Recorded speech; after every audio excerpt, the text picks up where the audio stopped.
please. As the Minister will be aware, a problem was created by the Department in relation to people in receipt who were applying for illness benefit, and also which caused a great deal of anxiety and distress to those people, not to mention the people expected to adjudicate on them, namely the medical profession. What I'm trying to ascertain in my question is, how did this problem arise and has it been resolved?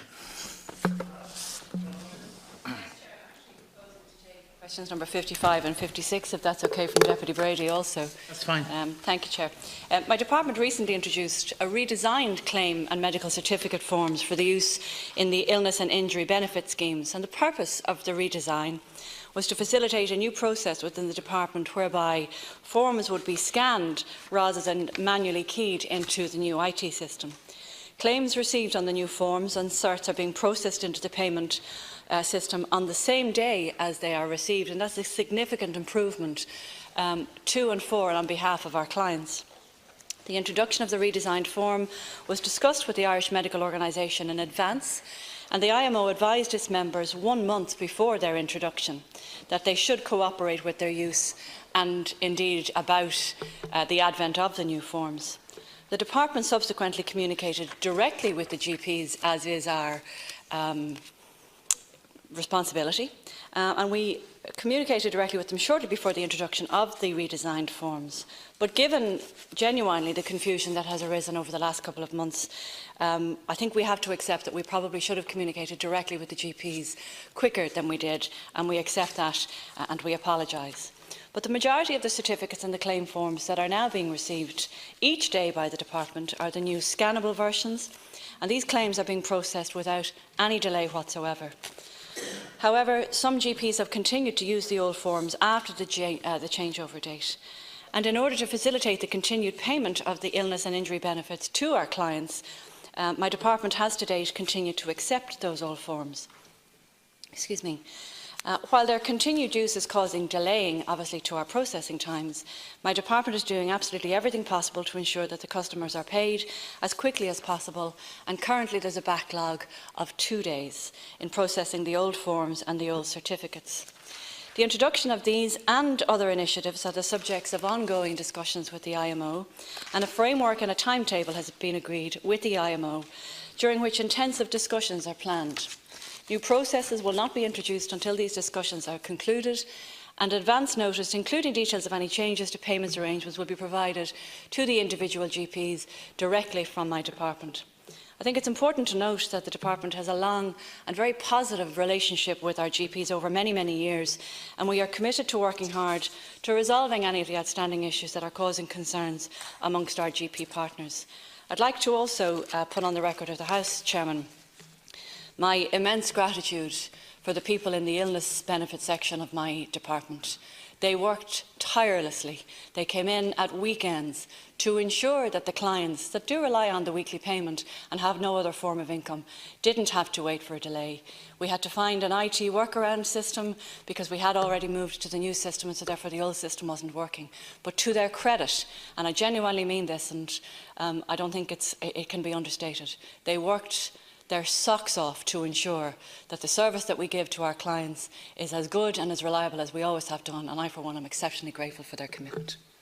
Minister, now because you're taking 55 and 56 together, we'll give equal time to Deputy O'D and Deputy Brady, but your time is doubled, so you both have a fair crack at the whip. So you come back now with your response.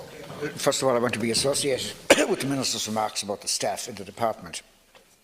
The Minister said that the IMO were consulted, but the Minister must be aware that the IMO only represent about 18%, less than 1 in 5 of the practitioners who have to certify people for illness benefit. The Minister also said that individual, I think if I heard her correctly, she said that individual GPs were consulted shortly before were informed shortly before the new forms went out.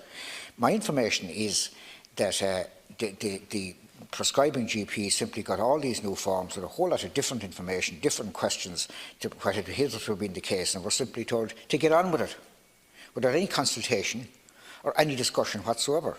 Now, I think the Minister will accept, and I think she has accepted, this is just not a proper way to do business. Can I ask the Minister what percentage of GPs are using the new forms at the present time? What percentage are using the new forms? And is there any are there any remaining residual difficulties as a result of the fact that the full transition hasn't taken place? Thank you. Deputy Brady. Look, well, Minister, I want to be associated with your comments about the staff dealing with the illness benefit forms, but I think, the reason they had to work those extra hours and come in and do that was because of the unmitigated disaster, the mess that was created by the officials, by yourself as Minister, for unilaterally introducing these new forms on August the 6th without any proper consultation. And it's interesting you said that 1 month before the introduction that the IMO were consulted and informed that they should cooperate with the use of those forms. Certainly that isn't a consultation, and that's exactly what you said, Minister.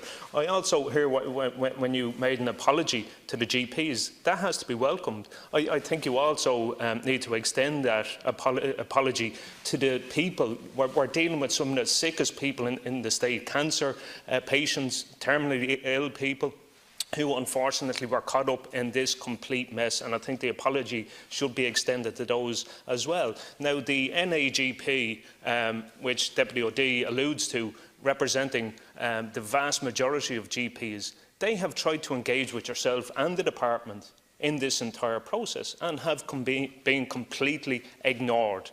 So, Minister, can I ask as to whether there has been any engagement, whether there will be any engagement, because I think that is critically important, that one of the organisations that represents the vast majority of GPs have not been consulted, haven't been negotiated with, or simply spoken to. Thank you. Minister. Thanks, Chair. First of all, Deputy O'D, there was absolutely, I don't know if you're aware of the relationship, and it's long-standing. It exists for many, many, many years between my department and GPs. And it's not only that we rely on them for illness benefits, but also for carers benefit and for a variety of other schemes. They're an invaluable resource to not only the people that they serve, but also the department. We have never, ever told anybody to get on with anything. So I don't know who is giving your information, but it's not quite accurate. Our relationship with individual GPs are based on individual contracts. There are no representative bodies that we negotiate with or we mediate with. We deal directly with our GPs. But out of respect of the long-standing framework that has existed in this country, that you're well aware of, that was established by Fianna Fáil many, many years ago, out of respect and to flag maybe that there might be potential issues that we wouldn't have seen ourselves within the department, we did have discussions with the IMO. And those discussions were fruitful, and the IMO instructed that their GPs, notwithstanding that there are other issues and other new efficiencies that are going to be discussed over the coming months, the IMO instructed their GPs that they should move ahead with the new, more efficient process that's being enabled by the department. So to ensure that the efficiencies that's provided by the GPs, by the department, results in an expedited claim and payment for the clients who rely on it. Now, that's exactly what happened for all of the GPs that used the new forms that were scanned in. Normally you have to wait a week and get paid a week in arrears on an illness payment. People are now getting paid on day 2. So there is huge efficiencies. And I'm very, very grateful for all of the GPs that have come on board. And sorry, Chair, for rabbiting on. To answer your question, I don't have a percentage, Deputy O'D, but the vast majority of claims that are coming into us on a daily basis are on the new scannable forms. Okay. Deputy O'D, and then I'll go back to Deputy Brady. Yeah, well, the Minister asked me if I know the relationship between her department and the GPs. Yeah, I do. And who informed me that they were told to get on with it? The GPs informed me. So, seeing that your department has such a wonderful relationship with GPs, I think this is a pretty shoddy way to treat them with respect. Now, as Deputy Brady has said, there is an organisation representing over 80% of GPs. And, they have sought to consult directly with the department. And for the life of me, I can't understand why the department chooses to consult with an organisation representing 18% of GPs and refuses point blank to consult with an organisation representing 82% of GPs. Now, the Minister has told me in response also that the vast majority would be well over 50%.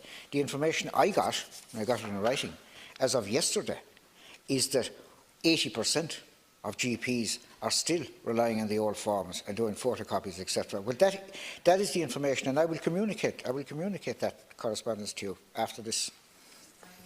Okay. Okay, and then let you come back. Deputy Brady. Thanks, Cahir. Minister, it was stated that the aim of introducing these new forms was to improve efficiency for GPs, the department, but basically efficiency has gone out the window. It appears to me that, you know, the only reason these forms were introduced was to make it more efficient for the department, certainly not for patients. And we see that I mentioned cancer patients, terminally ill people who were being caught up in this complete debacle. And Minister, it has to be said, it's not the first time the department has made a complete mess of changeovers, of introducing new schemes, and that we've seen it last year with the dental examinations that were introduced without any consultations with dentists or any organisations, and the mess that actually created at that time as well. And that's a fact, Minister. You can shake your head. I want to ask a couple of specific questions. How many people are still waiting on their claim, the illness benefit, to actually come through because of this mess? And what is the current processing time for new applications? Thank you very much for your cooperation. Both deputies. Minister, conclude on this. Thanks, Chair. So public policy with regard to discussions or consultations with professional organisations such as GPs and others since about the mid-1970s has been to engage with one representative body rather than try to negotiate or communicate with multiple bodies, claiming to hold the mandate for that particular group of people. And Deputy, you can't on one hand say that one organisation represents 80% of their body when the other organisation claims in and around the same thing, because both sets of details can't be true. And so in the case of GPs, the representative body which is affiliated with ICTU and has been for many years is the IMO. And the NAGP is a relatively new body which is not affiliated with ICTU, and the department's understanding is that its membership is less than that of the IMO, but nevertheless the department is happy to take input from the NAGP and has had some contact with the organisation and will consider any input that we receive from them with regard to any efficiencies that they might like to see in our system and our offering. And we will, however, though, continue to hold substantive discussions with the IMO, as it is the body that's recognised as holding the representative rights for all GPs. You want to make stuff up, Deputy Brady, as you go along. That's your will, and it's probably a practice that's well engaged by Sinn Féin. The reality of the matter here is that for the new forms, the new system has far greater efficiencies than ever was beforehand. And so when we get an old form and it used to have to be manually inputted, people would have to wait maybe 5 or 6 days for their illness payment. Now, when the form comes in, it's scanned in on the same day and they get the payment the next day. Now, I don't know in what world you don't think that that's a better system, but in our world, we think that having efficiencies, not only in the department, which ultimately saves the department money, that allows us then to spend that money elsewhere, is a good thing. Maybe in your world it's not a good thing. But also improving the services for our clients is a very good thing. And that's what we will continue to do, not only on this particular scheme, but across all schemes that we can provide improvements and efficiencies in. Thank you, Chair. Sorry. Can I just